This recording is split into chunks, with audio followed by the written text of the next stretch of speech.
अगर आप सोचते हैं कि गैंगस्टर पैदा होते हैं तो शायद आप गलत हैं, क्योंकि ये कहानी शुरू होती है एक सिनेमा टिकट बेचने वाले लड़के से जो बाद में मुंबई अंडरवर्ल्ड का बहुत बड़ा गैंगस्टर बन जाता है। हम आज बात करने जा रहे हैं अंडरवर्ल्ड डॉन छोटा राजन की। छोटा राजन का जन्म 1957 को चेंबर मुंबई में हुआ। ये एक लो इनकम कॉलोनी थी जहां लोग रोज सुबह इसलिए घर से निकलते थे कि किसी तरह गुजारा हो जाए। यहाँ सपने नहीं, सर्वाइवल मैटर करता था। इसी माहौल में छोटा राजन ने बचपन गुजारा।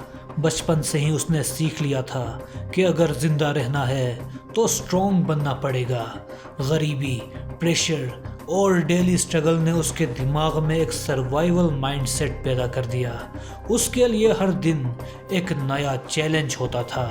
उस दौर में छोटा राजन का किसी किस्म का क्रिमिनल बैकग्राउंड नहीं था, ना ही वो किसी गैंग का हिस्सा था और ना ही क्राइम की दुनिया से उसका कोई ताल्लुक था। वो सिर्फ एक आम सा लड़का था जो मुश्किल हालात के बीच अपनी जगह बनाने की कोशिश कर रहा था। जब छोटा राजन जवान हुआ तो उसने सिनेमा टिकट्स को ब्लैक करना शुरू किया। दोस्तों, जुर्म का रास्ता अक्सर छोटी छोटी गलतियों से शुरू होता है। शुरू में ये गलतियाँ इतनी छोटी होती है कि आदमी खुद भी महसूस नहीं करता कि वो किस रास्ते पर चल रहा है। छोटा राजन के साथ भी कुछ ऐसा ही हुआ। उस वक़्त सिनेमा टिकट्स की ब्लैक मार्केटिंग मुंबई में आम थी। डिमांड ज़्यादा थी और सप्लाई कम, और यहीं से छोटा राजन के लिए इजी मनी का रास्ता खुल गया। एक तरफ गरीबी थी और दूसरी तरफ बिना मेहनत किए ज़्यादा पैसे कमाने का मौका। धीरे धीरे ये छोटा सा काम आदत बन गया। जो पैसा महीनों में भी मुश्किल से मिलता था, अब वो कुछ घंटों में हाथ आ जाता था, और यहीं से उसके कदम जुर्म के दुनिया की तरफ बढ़ने लगे।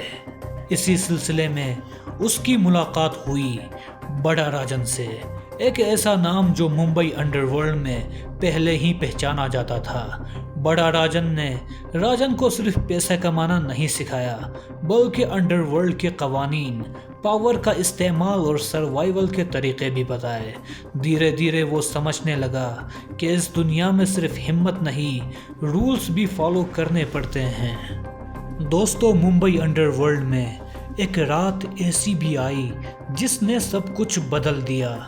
बड़ा राजन कत्ल हो चुका था। जो आदमी सिस्टम का पिलर था आज सिर्फ एक लाश बन चुका था, और उसकी मौत के साथ ही पैदा हुआ एक पावर वैक्यूम, एक ऐसी खाली जगह जहां सिर्फ ताकत बोलती थी। गैंग के अंदर खौफ था, हर कोई एक दूसरे की तरफ देख रहा था, लेकिन कोई आगे आने को तैयार नहीं था, क्योंकि लीडर बनना सिर्फ कुर्सी पाना नहीं होता था। लीडर बनना मतलब निशाना भी बनना था। इसी बीच राजन ने कदम आगे बढ़ाए। ये जज्बा नहीं था, बल्कि मजबूरी थी। अगर वो आगे नहीं आता तो या तो गैंग टूट जाती या फिर कोई और इस जगह को कब्जा करता। राजन ने जिम्मेदारी उठाई और धीरे धीरे लोग उसके साथ होते गए। यहीं से एक नया दौर शुरू हुआ।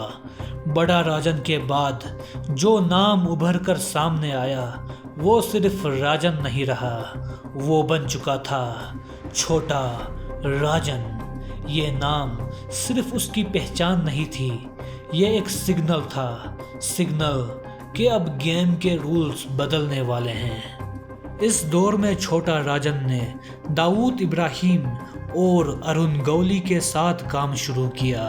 ये कोई दोस्ती नहीं थी, बल्कि एक टेम्परेरी अलायंस थी जहां हर शख्स अपना फायदा देख रहा था। तीनों एक दूसरे की तरफ देख रहे थे, लेकिन भरोसा किसी पर भी नहीं था। फिर आया पापा गोली के कत्ल का वाकया। इस एक कत्ल ने पूरी गेम को बदल कर रख दिया। जो अलायंस फायदा के लिए बनी थी वो अब शक और दुश्मनी में बदलने लगी, क्योंकि पापा गोली को किसने कत्ल किया उसका किसी को पता नहीं था। दोस्तों, 1993 का साल मुंबई के लिए एक दर्द का चैप्टर साबित हुआ।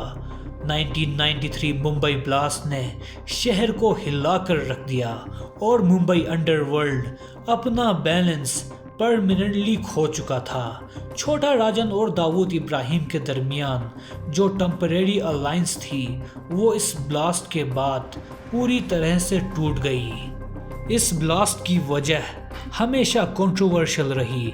जो भी था ये साफ था कि राजन और दाऊद अब एक दूसरे के दुश्मन बन चुके थे। जब राजन और दाऊद की दुश्मनी हद से बढ़ गई तो राजन ने अपनी जान खतरे में देखकर दुबई और बैंकॉक का रुख किया। उसने कभी वापस मुंबई की गलियों में कदम नहीं रखा, लेकिन दूर रहने का मतलब ये नहीं था कि जंग खत्म हो गई। ये तो बस शुरुआत थी। 2000 का साल अंडरवर्ल्ड के लिए एक ब्लडी चैप्टर लेकर आया। छोटा राजन के खिलाफ फेल्ड एसेसिनेशन अटेम्प्ट हुआ, लेकिन ये कोई आम अटैक नहीं था।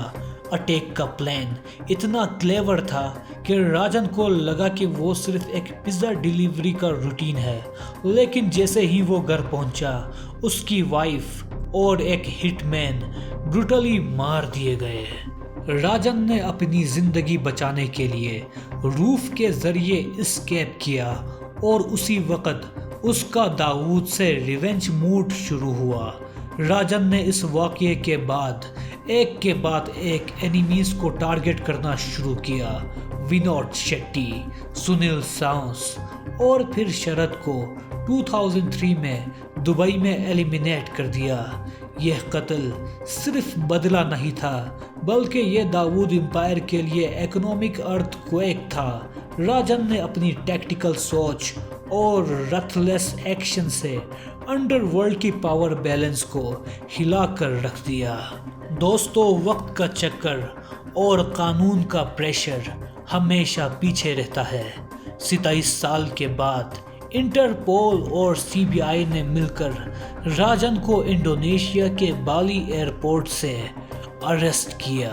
उस वक़्त वो 25 साल से ज़्यादा मुंबई अंडरवर्ल्ड से जुड़ा हुआ था और इंटरनेशनल लेवल पर वांटेड था। उसके खिलाफ इंडिया में मर्डर, एक्सटॉर्शन, स्मगलिंग और ऑर्गेनाइज्ड क्राइम के चार्जेस थे।